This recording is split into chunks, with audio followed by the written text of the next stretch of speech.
Hello, honorable members of the clan. So welcome to my YouTube channel. So let's continue connecting the dots with the sellout and traitor Mmusi Maimane when he did that, whatever it is that you were saying about integration of illegal foreigners in our country and how we should assist them to be legal in South Africa. Like, what the on earth is what he's saying? But here's the dot that we need to connect in this clip.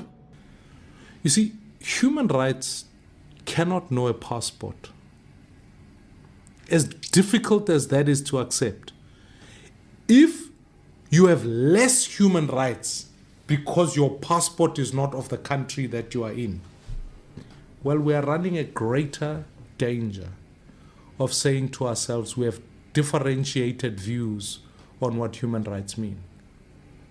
I am a proud African.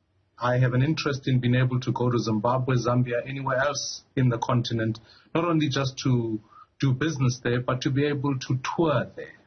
So I hope you heard properly. When he talks about, I don't know if he's talking or he's bragging, but if you paid attention, if you did not see that, here's a slow motion of it. Not only just to do business there, but when he travels to Africa for business. Yeah, that's what we are suffering for. We are suffering for Mmusi Maimane's businesses that he has on the African continent. Well, he did not mention which countries are, but I don't think it's going to take a rocket scientist to assume that we are talking about the Congo. Yeah, you know what's going on there in the Congo. All the evils of the world, that is exactly where they are, trying to enrich themselves, as well as build their countries, advance their countries by pillaging and graping and unaliving the Congolese people, whom are scattered absolutely everywhere around the world. And some of them are right here in South Africa.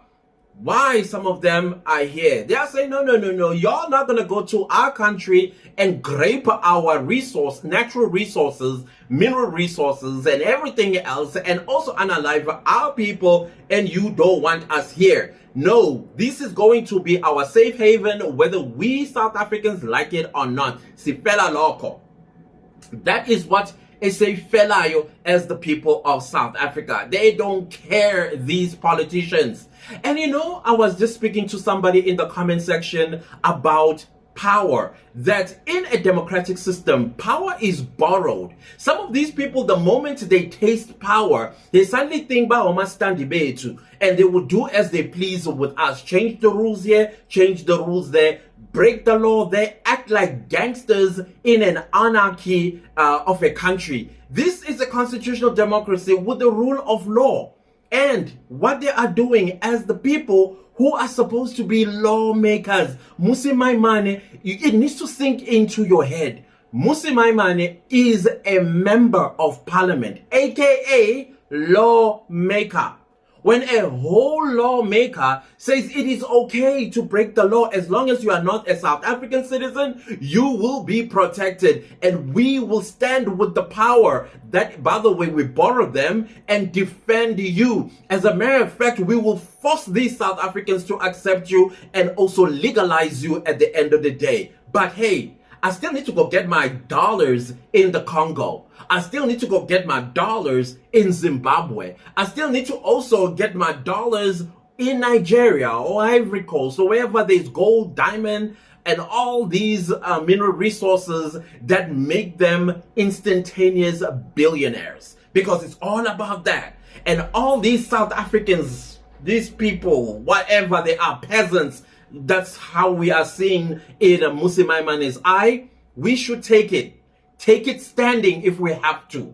This is something that we seriously, guys, need to think about whenever we sit down and think whom to vote for in any elections. That also includes by-elections, local government elections, when we vote on the legislature ballot paper as well as the National Assembly ballot paper. We need to think, and when we think, it has to be about you. It cannot be about the politician that you love. They have shown you time and time and time and again that they don't care. They will come and make promises just like Panyaza Lusufi right now. He's coming with Tati Spani, Nasi Spani, whatever Spani that he is talking about, that he's going to pay TVET colleges and universities and all this stuff. Haven't we heard all of that before? You're going to be taught how to be bricklayers. You are going to be taught how to be painters. You are going to be taught how to be welders. At the end of the day, you have the certificate or a degree or a diploma, and you'll be sitting at home, and guess who'll be doing the bricklaying, the welding, and all that stuff that he talked about? Yeah, illegal foreigner. That's the job they are promising. Now you, the South African citizen, the illegal foreigner. I mean, hello, go to any construction site right now, anywhere around the country. Come back with just 2 South Africans for me. Just 2. Let alone the entire crew being South Africans. Please. This is happening under Panyaza Lusufi's nose. And he knows it. What is he going to do about it? Nothing. Because guess who runs these companies, as now he is challenging tenders. Yeah, if you're a entrepreneur, I'm talking to you. I'm challenging you. I mean, you can say whatever you want. It's all rhetoric. The entrepreneur themselves, they are laughing. Comrade, I get you. It's fine. You need to lie to these fools. When you're done, please come this side. Tatanai brown envelope. Because nothing is going to be done. It doesn't matter what these people say, what promises they give us. It is all about business. It's all about money. The business that we don't get to benefit anything out of. But them, their wives, their girlfriends, boyfriends, some of them we even seen a whole speaker of a provincial legislature spreading them legs for a young Nigerian man. Yeah, that's what we are being sold to, or for that matter. And now it's making sense. It's important whenever you listen to your politician that you connect the dots. What Mmusi Maimane said, it connects all the way to what he admitted, that he goes to Africa for business. Has he declared all of these businesses in Parliament? I wonder. I mean, he's the one who said it with his own mouth. When he goes to do business, it couldn't be Parliament business that he goes to Africa for. It has to be personal business. So once again, this does open the door for investigations. I don't know if SIU or the Hawks listened and heard, because this should be an interest to them. As a lawmaker voted for by the people of South Africa, have you declared these business interests that you have in Africa or other African countries? Yeah. Has he done that? No. I'm just going to assume that no, because he is busy selling us. And whoever that he's selling us to tells him this is the talking point when you are going to defend our people that are illegally in South Africa and make sure that they are provided for with healthcare, housing, jobs, and everything that is supposed to be enjoyed by a South African citizen. Well, I will leave it right here for you to ponder.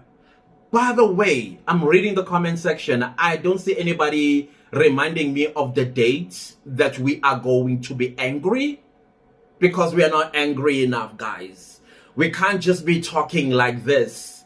And they love when we talk like this, because they are going to be some of us, our very own South African citizens, that are going to enter the chat and try and divert everything away from you actually listening and possibly even thinking of taking action that is going to change the trajectory of our country and get our country back to the people of South Africa. When is that date? I'm just curious. I lost my diary, so I'm not quite sure what I had wrote down. Other than that, guys, a referendum is a must at this point. A must, so that we go to early elections. And in those elections, we shed people or political parties like Build One South Africa, aka Boza. Other than that, guys, please don't leave the video without liking, sharing, commenting, and subscribing. And I'll see you next time with a new video. Goodbye.